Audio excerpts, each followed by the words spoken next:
하루 평균 47명. 주식 투자 실패와 빚으로 파산 신청을 내는 개인 투자자 수입니다. 지하철 한 량을 가득 채울 인원이 매일 시장에서 소리 없이 퇴장합니다. 투자 실패로 법원을 찾는 비율은 3년 만에 5배 넘게 치솟았습니다. 코스피는 연일 뉴스에 오르는데 왜 유독 내 계좌만 파안불일까요? 공부가 부족한 것도 운이 나쁜 것도 아니었습니다. 진짜 범인은 따로 있었습니다. 수만 년 전 초원에서 생존을 도왔던 우리 뇌가 지금 이 순간에도 계좌를 갉아먹고 있었습니다. 기관과 외국인은 수익을 내는데 개인만 손해를 보는 진짜 이유입니다. 오늘 그 뇌의 정체와 해결책을 낱낱이 파헤쳐 보겠습니다.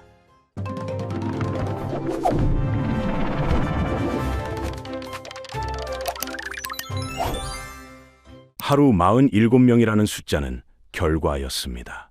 균열은 훨씬 먼저 시작되었습니다. 주식시장에서 돈을 잃는 사람들은 대부분 자신을 탓합니다. 공부를 덜 했다. 정보가 부족했다. 운이 없었다. 그러나 파산 신청서를 쓰는 손에는 공통된 패턴이 새겨져 있었습니다. 그 패턴의 출발점은 놀랍게도 우리 뇌의 작동 방식이었습니다. 서울회생법원의 2024년 상반기 통계를 보면 충격적인 변화가 눈에 띕니다. 경제가 파탄난 뒤 3년 안에 파산을 신청하는 비율이 전체의 57%를 넘어섰습니다. 여기서 더 주목할 부분은 속도입니다. 파탄 후 1년 안에 법원을 찾는 조기 타산 비율이 2021년 31%에서 2024년 42%로 급등했습니다.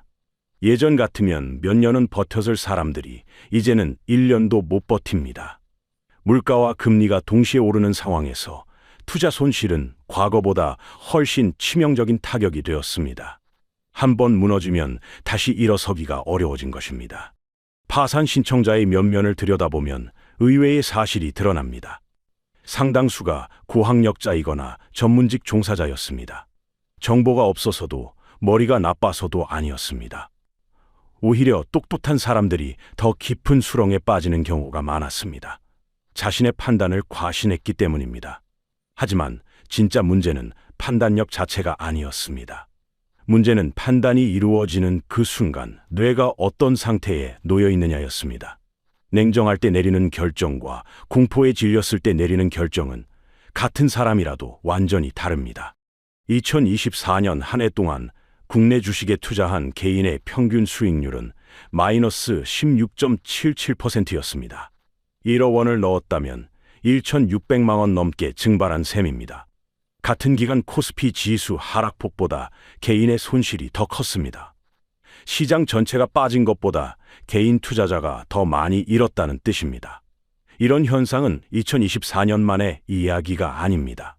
해마다 반복되는 패턴입니다. 기관과 외국인은 수익을 내는데 유독 개인만 손해를 봅니다. 같은 시장에서 같은 종목을 사고 팔았는데 왜 이런 차이가 벌어질까요? 정보의 격차만으로는 설명이 되지 않습니다. 실마리는 행동 경제학이 쥐고 있었습니다. 인간의 뇌는 합리적인 계산기가 아닙니다. 오랜 진화의 산물입니다. 수만 년 전 아프리카 초원에서 맹수를 피하고 먹이를 구하던 시절, 우리 조상의 뇌는 생존에 최적화되었습니다.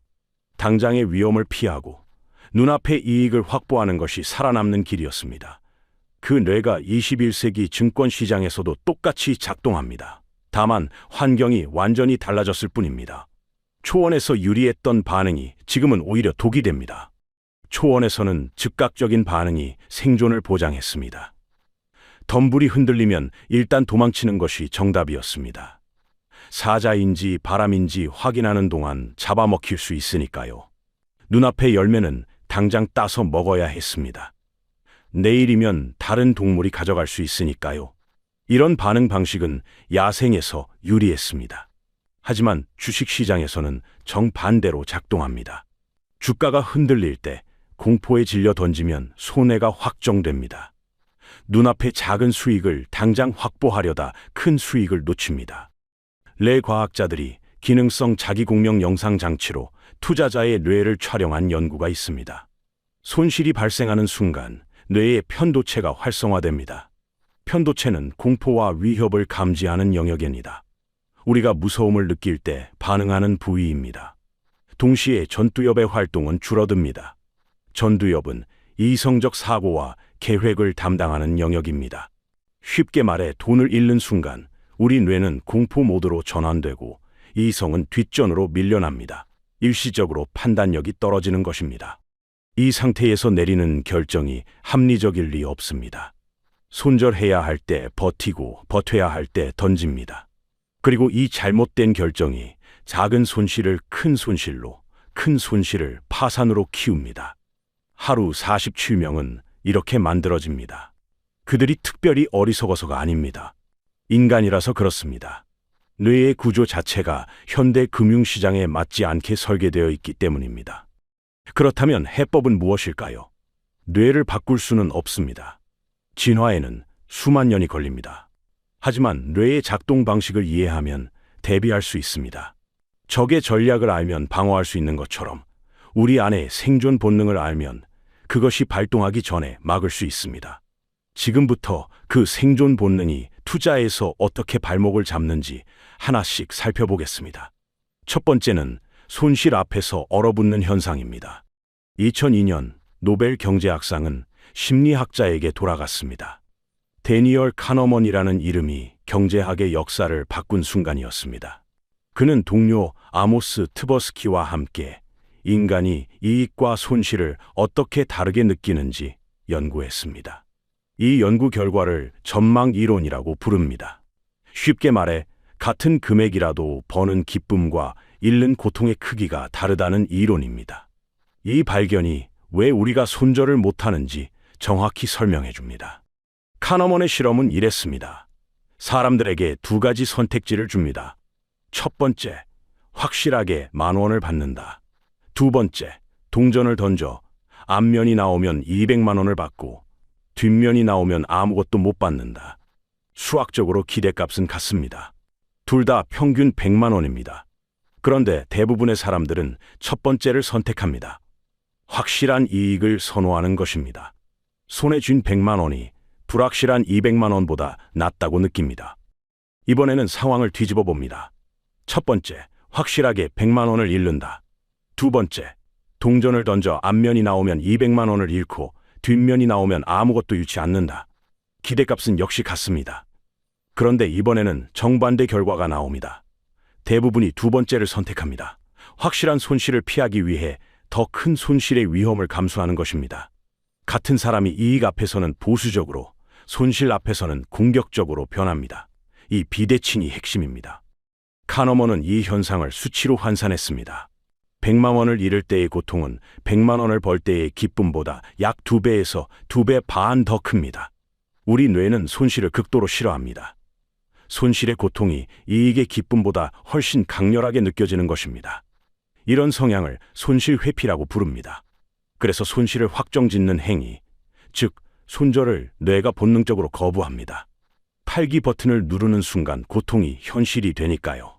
주식시장에서 이 성향은 치명적으로 작용합니다. 내가 산 주식이 떨어지기 시작합니다. 마이너스 5%. 아직 괜찮습니다. 조금 기다리면 회복되겠지 생각합니다. 마이너스 10%. 불안하지만 지금 팔면 손해가 확정됩니다. 조금만 더 버텨보자고 다짐합니다. 마이너스 20%. 이제 본전이 올 때까지 기다리겠다고 마음먹습니다. 뇌는 손실이 확정되는 고통을 피하고 싶어 합니다. 그래서 기다립니다. 언젠가는 오르겠지 하면서요. 하지만 주가는 계속 떨어집니다. 마이너스 30%, 40%. 손실 금액이 커질수록 오히려 손절은 더 어려워집니다. 200만 원 잃을 때보다 500만 원 잃을 때 고통이 더 크니까요. 뇌는 그 고통을 피하려고 더 강하게 버팀을 선택합니다. 이른바 존버의 심리적 메커니즘입니다. 존버는 용기가 아닙니다. 고통을 피하려는 회피 반응입니다. 이 사실을 아는 것만으로도 절반은 이긴 것입니다. 문제는 버티기 전략이 통계적으로 실패한다는 점입니다. 연구에 따르면 마이너스 20%를 기록한 종목이 본전을 회복할 확률은 생각보다 낮습니다. 특히 개인 투자자가 주로 사는 테마주나 소형주는 더욱 그렇습니다. 한번 무너진 주가가 원래대로 돌아오는 경우는 많지 않습니다. 그러나 우리 뇌는 확률을 계산하지 않습니다. 뇌는 오직 당장의 고통을 피하려 할 뿐입니다. 역설적인 상황이 벌어집니다. 작은 손실을 피하려다 큰 손실을 맞습니다. 5%에서 끊었으면 50만 원 손해로 끝났을 것을 50%까지 끌고 가서 500만 원을 잃습니다. 그리고 그 500만 원을 복구하려면 100% 수익이 필요합니다. 절반으로 줄어든 원금으로 2배를 벌어야 본전입니다. 산술적으로도 불리한 게임이 됩니다. 손실이 커질수록 복구는 기하급수적으로 어려워집니다. 카너먼은 이렇게 조언했습니다. 합리적인 투자자라면 손실이 났을 때 그 종목을 처음 보는 것처럼 평가해야 한다고요. 내가 지금 이 종목을 보유하고 있지 않다면 현재 가격에 새로 살 것인가? 대답이 아니오라면 팔아야 합니다. 하지만 우리 뇌는 이미 투입한 비용에 집착합니다. 이미 쏟은 돈이 아까워서 더 쏟습니다. 본전 심리입니다. 이 심리가 손실을 파산으로 키우는 공식입니다. 손실 회피는 타고난 성향입니다. 의지만으로 이기기 어렵습니다. 그래서 미리 규칙을 정해두는 방법이 필요합니다.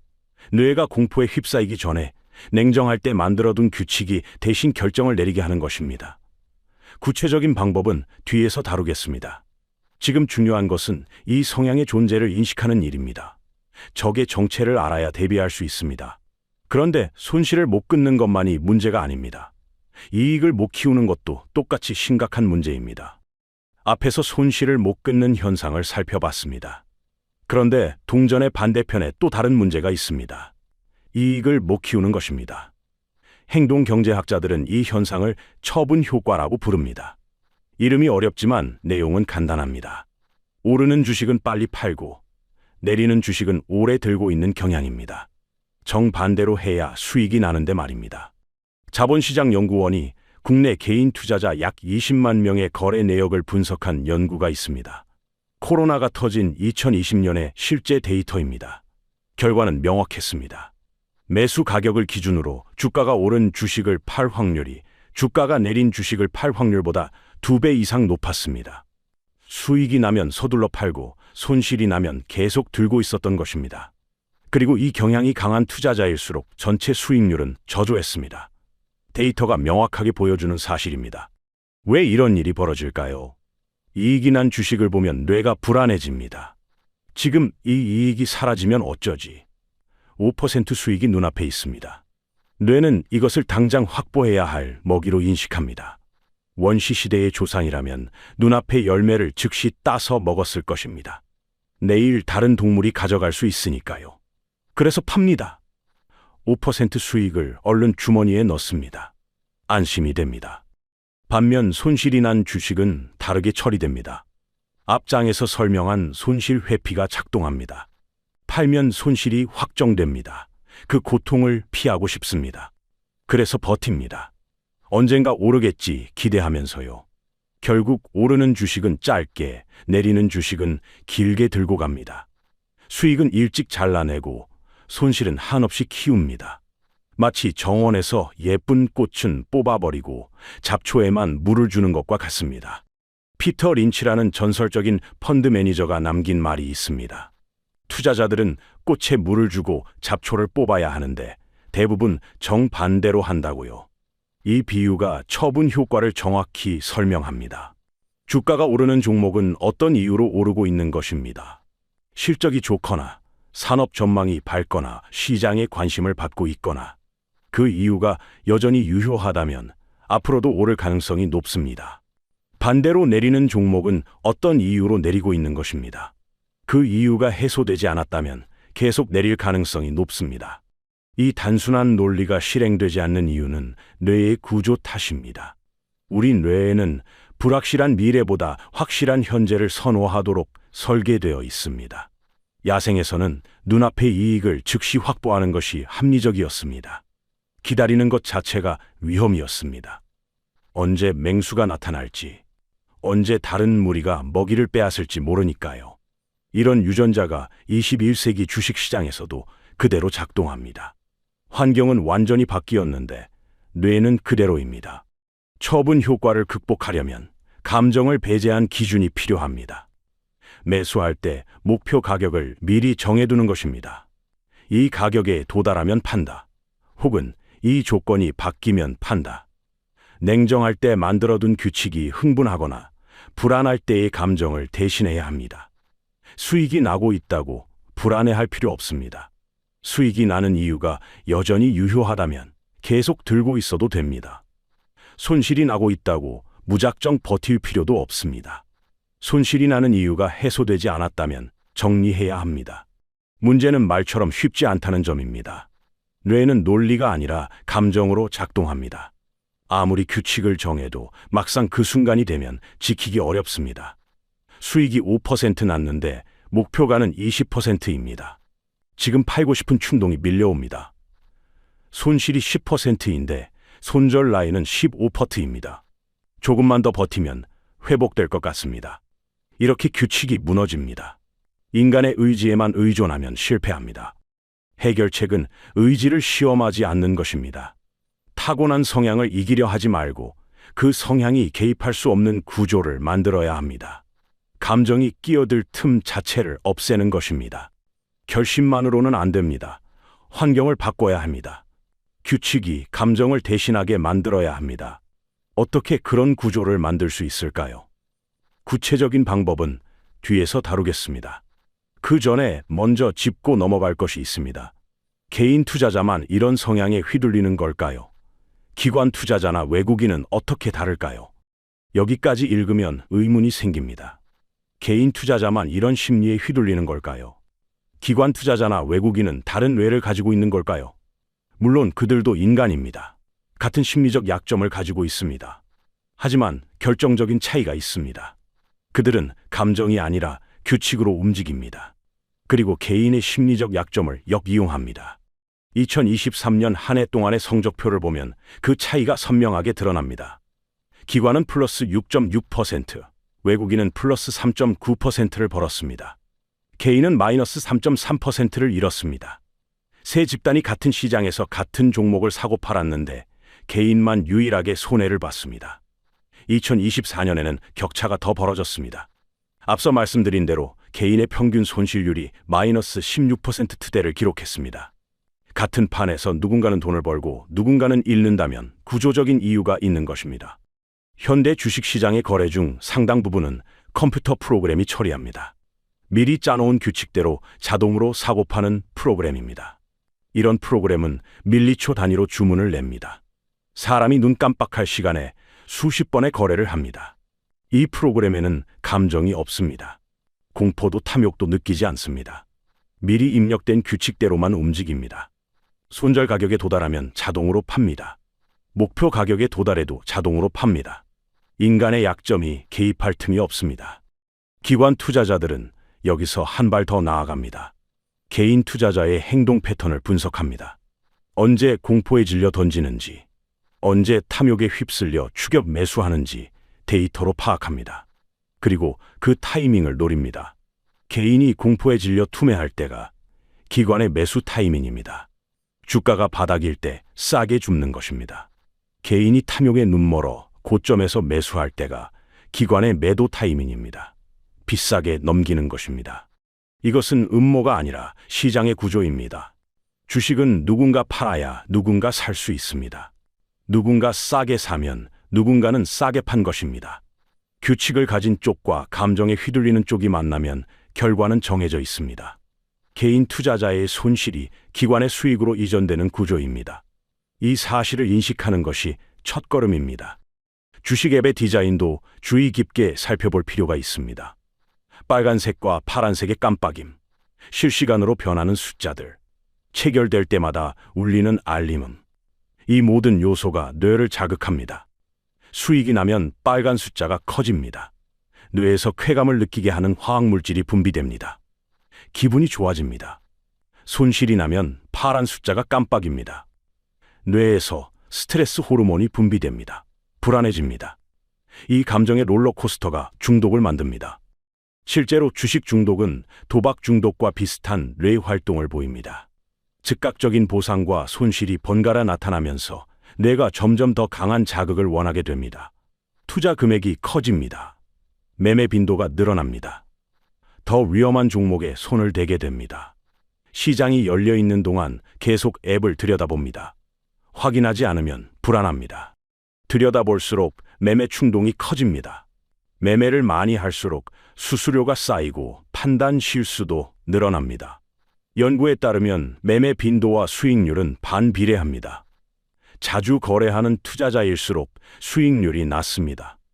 잦은 매매는 감정적 결정을 반영합니다. 가만히 있었으면 더 나았을 경우가 대부분입니다.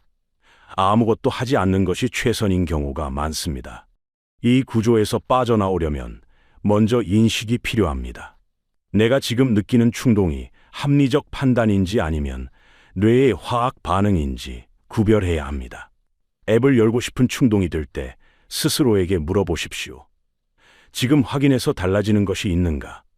내가 확인한다고 주가가 바뀌는가? 대부분의 경우 아무것도 달라지지 않습니다. 확인하는 것은 나의 불안을 달래기 위한 행동일 뿐입니다. 장기 투자자라면 하루에 한 번 확인해도 충분합니다. 아니, 일주일에 한 번도 괜찮습니다. 매일 확인해야 할 것 같은 느낌 자체가 이미 중독의 신호입니다. 그런데 매매 충동 외에 또 다른 함정이 있습니다. 정보를 찾는 과정에서 빠지는 함정입니다. 주식에 물린 투자자가 가장 먼저 하는 행동이 있습니다. 검색입니다. 포털 사이트에 종목명을 칩니다. 유튜브에 전망을 검색합니다. 그런데 이상한 일이 벌어집니다. 검색 결과 중에서 무의식적으로 긍정적인 것만 클릭합니다.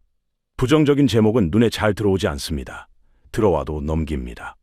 반등 신호, 저점 매수 기회, 곧 상승 전환. 이런 제목만 클릭하게 됩니다. 왜 그럴까요? 심리학에서는 이 현상을 확증 편향이라고 부릅니다. 자신이 이미 믿고 있는 것을 확인해주는 정보만 받아들이는 경향입니다. 반대되는 정보는 무시하거나 깎아내립니다. 그건 틀렸어. 그 분석가는 맨날 틀려. 상황이 달라. 이렇게 합리화합니다. 모든 인간이 가진 인지적 편향입니다. 하지만 투자에서 이 편향은 특히 위험합니다. 이미 잘못된 판단을 했을 때 그 판단을 수정할 기회를 스스로 차단하기 때문입니다. 삼성전자를 물렸다고 가정해 보겠습니다. 유튜브에 삼성전자를 검색합니다. 삼성전자 위기라는 영상과 삼성전자 반등 임박이라는 영상이 나란히 뜹니다. 어떤 것을 클릭할까요? 솔직하게 생각해 보십시오. 대부분은 반등 영상을 클릭합니다. 클릭하기 전부터 이미 마음이 정해져 있습니다. 오른다는 확인을 받고 싶은 것입니다. 위기 영상은 보고 싶지 않습니다. 불안해지니까요. 유튜브의 추천 시스템은 이 행동을 학습합니다. 긍정적인 영상을 클릭했으니 비슷한 영상을 더 추천합니다. 점점 더 낙관적인 전망만 화면에 뜹니다. 비관적인 분석은 추천 목록에서 사라집니다. 자기 목소리만 울려 퍼지는 빈 방에 갇히는 것과 같습니다. 내가 듣고 싶은 말만 계속 들려옵니다. 이것을 반향실 효과라고 합니다. 메아리만 듣는 방에 갇힌 것입니다. 주식 리딩방도 같은 원리로 작동합니다. 특정 종목을 추천하는 단체 채팅방에 들어갑니다. 그 방에는 같은 종목을 들고 있는 사람들만 있습니다. 모두가 오른다고 말합니다. 간혹 의심을 표현하면 분위기가 싸해집니다. 왜 그런 부정적인 얘기를 하느냐는 반응이 돌아옵니다. 결국 모두의 믿음이 서로를 강화합니다. 확신이 점점 커집니다. 그러다 주가가 폭락하면 모두가 함께 피해를 봅니다. 역사적인 거품 현상마다 이 패턴이 반복되었습니다. 2000년 닷컴 거품 당시 인터넷 게시판에서는 기술주 낙관론만 넘쳐났습니다. 기술주는 절대 안 떨어진다는 믿음이 지배적이었습니다. 2008년 금융위기 직전 부동산 관련 모임에서는 집값이 계속 오를 거라는 확신이 팽배했습니다. 2021년 미국의 게임스탑 사태 때는 특정 온라인 커뮤니티에서 주가가 끝없이 오를 거라는 환상이 퍼졌습니다. 모두 메아리 방 안에서 자기 확신만 키운 결과입니다. 케임브리지대 연구팀에서 흥미로운 결과를 발표한 적이 있습니다. 정보가 많아지면 오히려 판단이 편향될 수 있다는 것입니다. 정보의 양이 늘어나면 처리 부담도 커집니다. 그러면 사람들은 자기 생각과 맞는 정보만 골라서 보게 됩니다. 정보가 다양해지면 관점의 균형이 생겨야 할 것 같지만 역설적으로 시각이 더 좁아지는 현상이 나타납니다. 정보의 홍수 속에서 오히려 눈이 멀게 되는 것입니다. 확증 편향을 깨는 방법은 의도적으로 반대 의견을 찾는 것입니다. 내가 매수한 종목이 있다면 일부러 부정적인 분석을 검색해야 합니다. 그 종목이 왜 떨어질 수 있는지, 어떤 위험 요소가 있는지 살펴봐야 합니다. 불편합니다. 듣고 싶지 않은 말입니다. 하지만 필요한 과정입니다. 내 판단의 약점을 알아야 대비할 수 있습니다. 적어도 어떤 상황에서 내가 틀릴 수 있는지는 알고 있어야 합니다. 결국 메아리방에서 탈출하는 열쇠는 의도적인 불편함입니다. 듣고 싶은 말만 듣지 않겠다는 결심입니다. 하지만 이것도 의지에만 의존하면 실패합니다. 사람은 편한 쪽으로 흐르게 되어 있습니다. 불편한 정보를 찾겠다고 결심해도 며칠 지나면 다시 편한 정보만 보게 됩니다. 그래서 정보 환경 자체를 강제로 다양하게 만들어야 합니다. 반대 의견을 내는 채널을 일부러 구독해두는 것입니다. 비판적인 시각을 가진 사람에게 정기적으로 의견을 물어보는 것입니다. 환경을 바꾸면 행동이 따라옵니다. 이제 여기까지 문제를 충분히 살펴봤습니다. 그렇다면 구체적인 해결책은 무엇일까요? 그리스 신화에 오디세우스 이야기가 있습니다. 로마식 이름으로는 율리시스입니다. 그가 항해 중에 사이렌의 섬을 지나야 했습니다. 사이렌은 아름다운 노래로 선원들을 유혹해 배를 좌초시키는 괴물입니다. 한번 그 노래를 들으면 이성을 잃고 바다로 뛰어듭니다. 오디세우스는 자신의 약점을 알았습니다. 그 노래를 들으면 자신도 미쳐버릴 것이라는 걸 알았습니다. 그래서 묘책을 썼습니다. 그는 선원들의 귀를 밀랍으로 막게 했습니다. 노래가 들리지 않으니 유혹에 빠지지 않습니다. 자신은 노래를 듣고 싶었기에 귀를 막지 않았습니다. 대신 자신의 몸을 돛대에 단단히 묶게 했습니다. 그리고 명령했습니다. 내가 아무리 풀어달라고 소리쳐도 절대 풀어주지 마라. 결과적으로 그는 사이렌의 노래를 들었습니다. 미친 듯이 밧줄을 풀어달라고 외쳤습니다. 하지만 선원들은 명령대로 풀어주지 않았습니다. 배는 무사히 지나갔습니다. 이것이 행동경제학에서 말하는 사전 약속 장치입니다. 쉽게 말해 미래의 나를 믿지 않고 현재의 나 자신을 묶어두는 것입니다. 유혹에 빠질 것을 알기에 유혹에 빠지기 전에 미리 손발을 묶어두는 전략입니다. 주식 투자에서 가장 효과적인 사전 약속 장치는 자동 손절 주문입니다. 대부분의 증권사 앱에서 조건부 주문 기능을 제공합니다. 특정 가격에 도달하면 자동으로 매도되는 기능입니다. 작동 원리는 간단합니다. 주식을 매수할 때 동시에 손절 가격을 설정해 둡니다. 예를 들어 10만 원에 샀다면 9만 원에 자동 매도를 걸어둡니다. 마이너스 10% 선입니다. 이후 주가가 9만 원 아래로 떨어지면 내가 앱을 보고 있든 자고 있든 회의 중이든 상관없이 자동으로 매도됩니다. 감정이 개입할 틈이 없습니다. 공포에 질려 버티겠다고 버틸 수가 없습니다. 이미 팔려버렸으니까요. 이 장치가 왜 중요한지 다시 짚어보겠습니다. 앞에서 설명했듯이 손실이 발생하면 뇌의 공포 영역이 활성화되고 이성적 판단 영역의 활동이 줄어듭니다. 일시적으로 판단력이 떨어집니다. 이 상태에서 합리적인 결정을 기대하기 어렵습니다. 그런데 자동 손절은 이 상태가 되기 전에 이미 결정을 내려둔 것입니다. 냉정할 때의 내가 공포에 질린 미래의 나를 대신해서 결정해둔 것입니다. 과거의 냉정한 내가 미래의 공황 상태인 나를 구해주는 구조입니다. 손절 가격을 어디로 잡을지는 개인의 전략에 따라 다릅니다. 일반적으로 단기 거래를 한다면 3에서 5%, 중기 투자라면 10에서 15% 정도를 기준으로 삼습니다. 중요한 것은 구체적인 숫자가 아닙니다. 장치를 세팅해두는 습관 자체가 중요합니다. 매수 버튼을 누르는 순간 손절 주문도 함께 거는 것을 규칙으로 만들어야 합니다. 예외 없이요. 이 규칙의 핵심은 정말로 예외를 두지 않는 것입니다. 이번에는 확실하다. 이번에는 다르다. 이번만큼은 괜찮다. 이런 생각이 들 때가 가장 위험합니다. 그 순간 이미 감정에 사로잡힌 상태입니다. 규칙은 예외 없이 지켜야 규칙입니다. 오디세우스도 밧줄을 풀어달라고 미친 듯이 소리쳤습니다. 하지만 선원들은 풀어주지 않았습니다. 그것이 그를 살렸습니다. 자동 손절이 완벽한 해법은 아닙니다. 손절 후 주가가 반등하는 경우도 있습니다. 그때 후회가 밀려옵니다. 내가 왜 팔았지? 조금만 더 버텼으면. 팔고 나서 오르는 것만큼 속상한 일도 없습니다. 하지만 확률적으로 보면 손절 규칙을 지키는 쪽이 장기적으로 유리합니다. 한두 번은 손해를 볼 수 있습니다. 하지만 10번, 100번 거래를 쌓아가면 규칙을 지킨 쪽이 이깁니다. 큰 손실을 피하면 복구 가능성이 높아지기 때문입니다. 마이너스 50%를 회복하려면 100% 수익이 필요합니다. 하지만 마이너스 10%를 회복하려면 약 11% 수익이면 됩니다. 손실이 작을수록 복구는 쉬워집니다. 이것이 손절의 핵심입니다. 시장에서 오래 살아남는 투자자들의 공통점이 있습니다. 대박을 쫓지 않습니다. 대신 큰 손해를 피합니다. 수익을 극대화하는 것보다 손실을 최소화하는 데 집중합니다. 오디세우스의 밧줄처럼 자신을 묶어두는 장치를 갖추고 있습니다. 자동 손절을 세팅했다면 다음 단계가 있습니다. 기록입니다. 자동 손절 장치를 세웠다면 절반은 된 것입니다. 이제 다음 단계로 넘어갑니다. 기록입니다. 대부분의 개인 투자자는 매매 기록을 남기지 않습니다. 왜 샀는지, 언제 팔 것인지, 손절 가격은 어디인지 적어두지 않습니다. 그냥 느낌으로 삽니다. 차트가 좋아 보여서, 유튜브에서 추천해서, 주변에서 산다고 해서. 그리고 느낌으로 팝니다.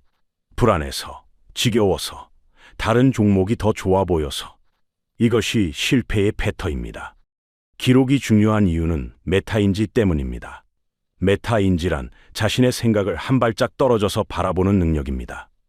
내가 왜 이런 판단을 내렸는지, 그 판단에 어떤 편향이 숨어 있는지 스스로 인식하는 것입니다. 기록 없이는 메타인지가 작동하지 않습니다. 과거의 실수를 구체적으로 기억하지 못하면 같은 실수를 반복합니다. 기록은 거울입니다. 내 투자 행동을 객관적으로 비춰주는 거울입니다. 매수 버튼을 누르기 전에 4가지를 적어보는 것을 권합니다. 첫째, 왜 사는가? 이 종목을 사는 이유가 무엇인지 한 문장으로 씁니다. 느낌이 좋아서라는 답은 허용되지 않습니다. 구체적인 근거가 있어야 합니다. 실적이 개선되고 있다. 신사업 전망이 밝다. 업종 대비 저평가되어 있다. 이렇게 명확하게 적어야 합니다. 적다 보면 근거가 얼마나 약한지 스스로 깨닫게 되는 경우도 많습니다. 둘째, 손절 가격은 얼마인가? 어디까지 떨어지면 포기할 것인지 미리 정합니다. 앞장에서 말한 자동 손절 설정의 기준이 됩니다. 이 가격이 되면 내 판단이 틀렸다고 인정하겠다는 선언입니다. 미리 정해두지 않으면 막상 그 순간이 왔을 때 계속 선을 내립니다.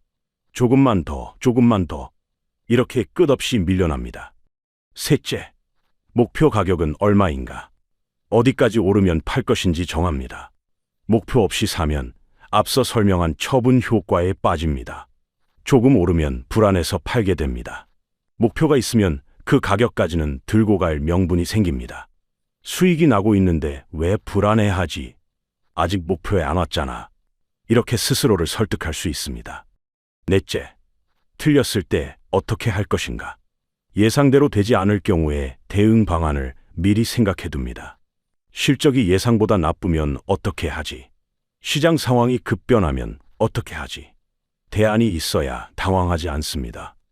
대안 없이 들어가면 상황이 꼬였을 때 감정적으로 반응하게 됩니다. 이 4가지를 적는데 5분이면 됩니다. 그 5분이 수백만 원을 지킬 수 있습니다. 적고 나면 스스로 의문이 생깁니다. 이 근거가 충분한가? 손절 가격이 합리적인가? 목표가 현실적인가? 글로 쓰면 생각이 선명해집니다. 모호한 느낌으로 사려던 것을 멈추게 되는 경우도 많습니다. 기록 자체가 필터 역할을 합니다.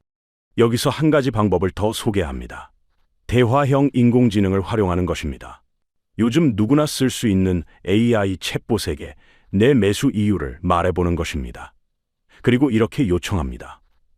이 논리의 약점을 지적해달라고요. AI는 감정이 없습니다. 내 체면을 봐주지 않습니다.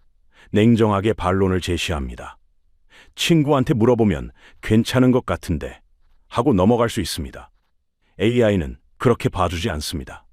예를 들어 이렇게 입력합니다. 나는 이 종목을 사려고 한다. 이유는 반도체 업황 회복과 저평가 판단이다. 이 논리의 문제점을 지적해달라. AI는 업황 회복 시점의 불확실성, 경쟁사와의 기술 격차, 환율 변동 위험 등 내가 놓쳤을 수 있는 요소들을 짚어줍니다. 이 과정을 거치면 판단이 정교해집니다. 물론 AI의 말을 무조건 따르라는 것이 아닙니다. AI도 틀릴 수 있습니다. 중요한 것은 반대 의견에 노출되는 것 자체입니다. 기록과 검토의 습관이 자리 잡으면 매매 충동이 줄어듭니다. 충동적으로 사려다가도 4가지 질문에 답하려면 시간이 걸립니다. 왜 사는지 적으려면 이유를 정리해야 합니다. 손절 가격을 정하려면 위험을 계산해야 합니다. 그 시간 동안 흥분이 가라앉습니다. 뜨거웠던 머리가 식습니다. 냉정한 판단이 끼어들 여지가 생깁니다. 충동과 실행 사이에 5분 간격만 만들어도 결과가 달라집니다. 행동을 바꾸려면 절차를 바꿔야 합니다. 기록이라는 절차가 충동과 실행 사이에 방화벽을 세워줍니다. 이 방화벽이 수많은 실수를 막아줍니다. 여기까지가 구체적인 방법론입니다. 이제 전체를 정리할 시간입니다. 주식시장에는 두 종류의 투자자가 있습니다. 대박을 쫓는 투자자와 생존을 추구하는 투자자입니다. 전자는 화려합니다. 단기간에 몇 배 수익을 올린 이야기가 뉴스에 나옵니다. 유튜브 썸네일에 등장합니다. 책을 내고 강연을 다닙니다. 후자는 눈에 띄지 않습니다. 꾸준히 작은 수익을 쌓아가는 이야기는 자극적이지 않아서 기사가 되지 않습니다. 조회수가 나오지 않습니다. 하지만 10년 후에 여전히 시장에 남아있는 쪽은 대개 후자입니다. 화려했던 사람들은 대부분 사라지고 없습니다. 시장은 누가 많이 버느냐의 게임이 아닙니다. 누가 끝까지 살아남느냐의 게임입니다. 복리의 마법은 시간이 만들어냅니다. 오래 버텨야 복리가 작동합니다. 한 번의 대박보다 10번의 작은 수익이 낫습니다. 한 번의 파산은 모든 것을 끝내지만 작은 손실은 복구할 수 있습니다. 수학적으로 봐도 그렇습니다. 원금을 지키는 것이 원금을 불리는 것보다 중요합니다. 마이너스에서 시작하면 플러스로 가는 길이 기하급수적으로 멀어집니다. 반대로 원금만 지켜도 시간이 해결해 줍니다. 하루 47명의 파산자 명단에 이름을 올리지 않는 방법은 생각보다 단순합니다. 타고난 심리를 인정하고 규칙으로 방어하는 것입니다. 손실 앞에서 얼어붙는다면 자동 손절을 걸어두면 됩니다. 감정이 개입하기 전에 기계가 대신 실행합니다. 판단할 필요가 없습니다. 규칙이 알아서 합니다. 작은 수익에 불안해서 일찍 판다면 목표 가격을 미리 정해두면 됩니다. 목표에 도달하기 전까지는 팔지 않겠다는 규칙을 세웁니다. 흔들릴 때마다 규칙을 떠올립니다.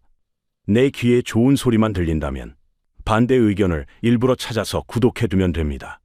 불편해도 균형 잡힌 시각을 유지합니다. 매수 전에 기록하는 습관까지 갖추면 더 좋습니다. 기록이 충동을 막아줍니다. 의지를 믿지 마십시오. 위기 상황에서 뇌는 우리를 배신합니다. 공포에 질리면 판단력이 사라집니다. 탐욕에 눈멀면 위험이 보이지 않습니다. 그때 의지력에 호소해봤자 소용없습니다. 이미 이성이 꺼진 상태니까요. 대신 규칙을 믿으십시오. 감정이 개입하기 전에 작동하는 규칙을 세우십시오. 오디세우스처럼 미리 자신을 묶어두십시오. 그것이 유혹의 노래를 듣고도 살아남는 유일한 방법입니다. 의지는 믿을 수 없습니다. 규칙은 믿을 수 있습니다. 이 영상에서 말씀드린 내용을 정리하겠습니다. 우리 뇌는 생존에 최적화되어 있습니다. 손실을 피하고 당장의 이익을 확보하려는 반응이 금융시장에서는 역효과를 냅니다. 기관 투자자와 컴퓨터 프로그램은 이 약점을 노립니다. 빠져나오려면 규칙이 필요합니다. 자동 손절, 목표 가격 설정, 매매 기록, 반대 의견 검토, 이 4가지를 습관으로 만들면 생존 확률이 높아집니다. 하루아침에 되지는 않습니다. 하지만 하나씩 실천하면 달라집니다. 지금 당장 증권사 앱을 켜서 보유 종목의 조건부 매도를 설정해 보십시오. 5분이면 됩니다. 그 작은 행동 하나가 당신의 노후를 바꿀 수 있습니다. 겁쟁이가 되십시오. 위험을 피하는 겁쟁이가 결국 시장에서 살아남습니다. 용감하게 뛰어드는 사람은 용감하게 퇴장합니다. 겁쟁이가 오래 삽니다. 그런데 여기서 한 가지 질문을 드리겠습니다. 여러분은 지금 어떤 종목을 들고 계신가요? 손절 가격은 정해두셨나요? 아니면 본전이 올 때까지 기다리고 계신가요? 댓글로 솔직하게 알려주십시오. 다음 영상에서는 실제로 자동 손절을 설정하는 방법을 다룹니다. 증권사 앱 화면을 띄워놓고 단계별로 보여드리겠습니다. 목표 가격을 정하는 구체적인 기준도 함께 설명합니다. 오늘 영상에서 다룬 심리적 함정을 피하는 실전 안내서가 될 것입니다. 이 채널은 개미 투자자가 시장에서 살아남는 방법을 연구합니다. 심리학과 행동경제학을 바탕으로 뇌의 함정을 피하는 전략을 다룹니다. 다음 영상을 바로 확인하고 싶으시다면 구독과 알림 설정을 눌러두십시오. 좋아요를 누르시면 이 영상이 아직 이 정보를 모르는 다른 투자자에게 도달하는 데 도움이 됩니다. 다음 영상에서 뵙겠습니다.